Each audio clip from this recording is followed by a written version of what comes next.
Looking back on my early teaching career, I made a lot of mistakes teaching reading.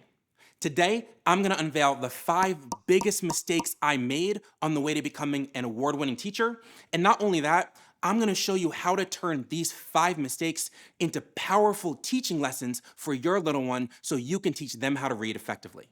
Before we jump in, my name is Spencer. I help parents and caregivers just like you teach your little one to read, and I wish I had these tips when I was first getting started. Mistake number 1, and I know you're not gonna like this, but I've gotta lead with this. I spent too much time giving my students educational screen time. Big mistake. I bought into this myth that we need to have kids learning on iPads. We need to have every kid on a device, and we need to be showing them all these different games and activities to help them learn and engage. Since I've become a parent, I've seen firsthand the impact that screen time has on kids, and I can assure you there is no educational value or content that is worth the trade off in energy, in focus, in attention, in behavioral skills, in social emotional skills, in emotional regulation that comes from having kids on excessive amounts of screens. I know the app is fun. I know they like it. I know it's engaging. If I could take it back and apologize to my kids and pull those screens away and teach them to read without the tablet, I would do it in a heartbeat. Parents, this is challenging, but I assure you, once you get rid of the screen and you start doing these reading lessons in person, face to face, not only are you gonna see their reading ability improve, but you're gonna see your relationship improve with them too. So, tip number 1, let's ditch the tablet, ditch the screen, and I'll show you what to replace that with to make your learning time truly effective and engaging. Mistake number 2, and I know you've done this, I taught my kids the ABCs. We sung the song. I put videos on YouTube of people singing ABCs. I showed them the letters and I had them tell me the name of the letters, that this is J, and I thought my kids were learning. There was a long time in kindergarten where we'd sing the ABC song every day and we'd find these different fun videos and we all sang it together, and I was like, wow, my kids are getting it, until it was time for them to read. And then I'd show them a word and they didn't know what to do. So here's what this looks like when all you do is teach your kid the ABCs. They get to a word like this, and what are they gonna say? J-E-T. Well, how do you combine that together? J-E-T. And that's not a word. What does your kid need? They need the sounds. And I learned this the hard way. It took me a long time to learn to start with the letter sounds, to show them this and say, this says J, instead of this is a J. But once I got rid of the names and I worried about the sounds first, my kids could start to look at words like this and sound them out. J, et, jet. And am I saying get rid of the ABCs altogether? No. Your kid needs to know the names of the letters, but they don't need to know them first. They need to know the sounds, and we need to teach them how to read. Getting your kid the quick win of being able to look at words and read them is going to help to motivate and inspire them to keep practicing. So don't get rid of all of it altogether. Just think about what you're going to teach first. And I personally recommend the letter sounds so you can get your kids reading effectively. Okay, mistake number 3. And I know I'm not making any friends here, but it was a big mistake to teach my kids to memorize sight words. I know a lot of y'all are doing this at home. I've done it too. I used to think that this was the way to teach reading because when you have kids memorize sight words, it looks like they're learning.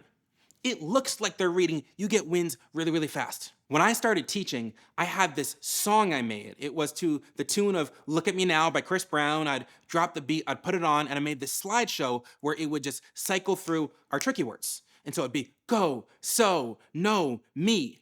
And every morning, every afternoon, I put the same PowerPoint show on. The beat would drop, my kids would sing, go, so, no, me. And I thought they were learning. The beginning, they didn't know the song. A week later, every kid knows all 60 words, right? They're good readers, right? One day I come in and the Promethean board isn't working.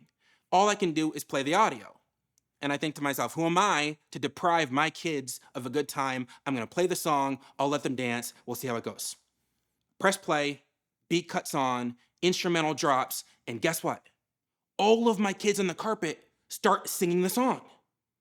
I thought they were reading words. There's no words on the screen. Every kid in the class, go, so, no, me. They didn't learn to read, they learned a song. The next year, I got rid of the song and I started teaching the sight words on note cards. Just flipping through really fast. I'm like, hey, I've learned my lesson, I've learned that mistake. Now we're gonna learn this without the song, right? Seemed really good. It seems like they're learning fast. But then they went to a book and they couldn't read because books have a hell of a lot more than 60 sight words in them. And when all you can do is read a word you've memorized, you cannot read. You can't. You've got to learn how to blend. And here's what most people think. Most people think sight words are so hard that there's no way our kids could ever possibly read them. I used to think this, and then I started to realize there's more to it than that. This is a really common sight word, give, because it looks really hard, right? It looks like give. And then we realize words in English don't actually end in V. So this word does say give. Give. The only tricky part here is in English, when you have a word ending in V, you've got to put an E at the end because English words don't end in V. If you teach a child words in English don't end in I, J, U, or V, that's why words like have or give include one extra E. All of a sudden, this word becomes super, super simple. We can do this for most words. So instead of teaching kids to just look at all 4 letters together and memorize it as one unit, let's help our kids continue to look at words like this one from left to right, sound them out, and if we get to any sounds that are tricky, let's explain it to them. So we've got to teach our kids to sound words out. We've got to teach them to blend. We got to stop teaching them to memorize sight words. I wish I knew this a long time ago. I'm glad I know it now, and I hope it's helpful for you in your journey. Mistake number 4, and I'm going to get super concrete here. I didn't target specific skills that my kids needed to succeed.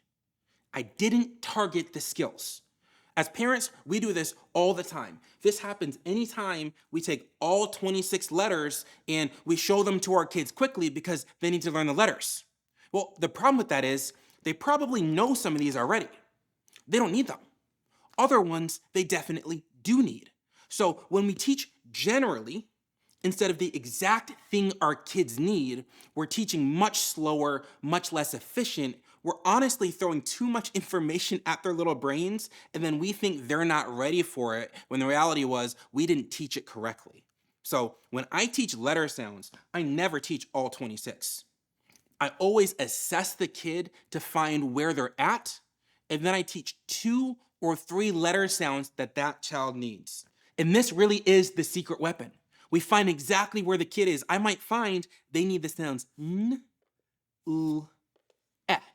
And now as their parent, I'm in a position to give them exactly what they need with those 3 sounds instead of teaching them everything.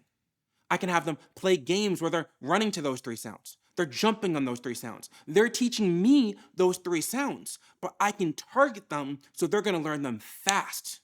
I mean, fast. 2, 3, 4 days, they've got those 3 sounds, we move on to 3 more.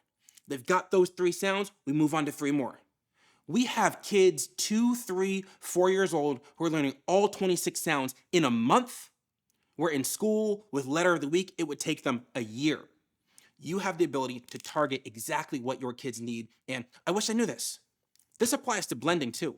We have a lot of people who say, my kid can't read, and they're putting these big words in front of them that they think are super simple, and they're showing kids words like this, jump, and the kid can't do it, right? Your kid might not be able to read 4 sounds, but if you assess their blending, if you put a couple words in front of them, and you figure out, can they read 2 sounds, or 3 sounds, or 4 sounds, all of a sudden, you can start to give your kid words at exactly their level. You can practice 2 sounds until they've got it. Then you can move to 3. You can practice 3 sounds until they've got it, and then you can move to 4.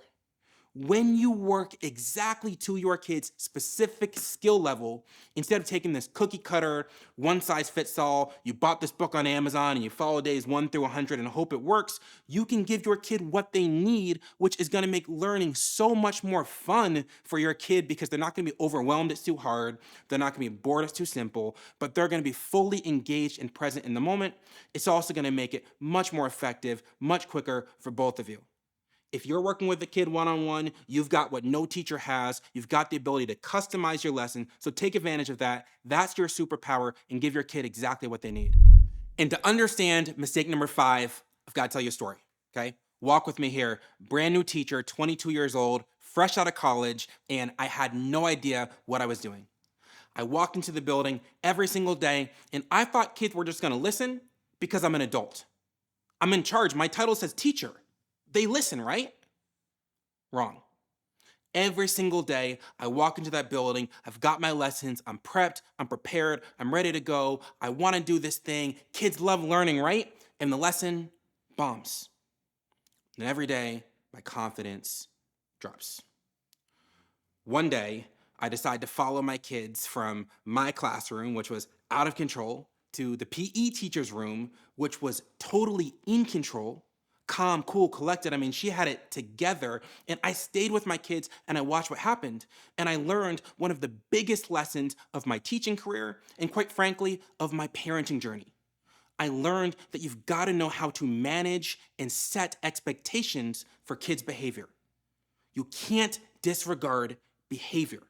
When I watched the PE teacher with my kids, I saw firsthand what I was doing wrong when I assumed kids would just listen because I'm in charge. I saw the skill and the mastery and the intentionality it takes to help kids follow directions, and I began to study her. I saw, how does she speak to kids when they're off task? How does she speak to them when they're on task? What's her body language? What's the proximity? What's the tone? What's the energy? And I began to study and take notes and implement them in my classroom. No longer did I come in front of my students and just assume they're gonna wanna learn because they're in a school building, but I said, what do I need to do to help my kids focus and engage and pay attention in this lesson? And if it's not going well, how can I personally take responsibility and ownership instead of say, oh, they're too young, they're not ready, it's their fault, they're bad kids. That's what I used to do. I've learned better. As the parent at home, it can be very tempting to see a lesson go poorly and say, it's my kid's fault. And to say, oh, I can't believe they did that again. I told them to focus, if only they focus. You've got to take a holistic approach to teaching your kid how to read. And quite frankly, this is what sets our program apart from everything else in the market. Everybody talks about reading as if reading is this thing that just lives by itself. And if you just say the right stuff, kids are gonna learn. It doesn't work like that. You've got to think about what your kid likes. You have to think about what they enjoy, how to get them moving, how to get them active, how to get them enjoying the lesson. You've also got to think about your energy. You've got to think about coming in calm, coming in confident, encouraging them to give their best, and you've got to be able to support your kid through the process. One of the biggest mistakes that I made was assuming that kids were just going to do it instead of focusing on the skills that I had to build to help support their behavior. And whether you're just starting this journey or you're partway through, you've either seen this or you're gonna see this really, really soon. So please take my advice here. Don't just focus on what you're saying, focus on how you're saying it, focus on the energy that you bring in, and if you struggle through a lesson, think about how you can make it better the next day. So here's my 5 biggest takeaways for you today. Get your kid off the educational app and teach them yourself. When you do it, focus on the letter sounds, not the names. Teach them how to blend, not memorize. Make sure you're focused on your kid's level, not someone else's, and that you think about the behavior. Think about the engagement. And I know this last one is tricky. To be honest, this would take me a long time to explain in this video, but I've made other videos on behavior to help support you at home. If you're interested in teaching your kid to read, but this is the stumbling block and you say, I can't do it because they can't focus, check out my video, The Secret to Helping Any Child Follow Directions, and it's gonna give you a step-by-step guide for how to help your child engage during their lessons so you don't make the same mistakes that I made. No matter what you decide to do, I want you to remember that you can do this, your kid can do it too, and I'll be here to support you every step of the way.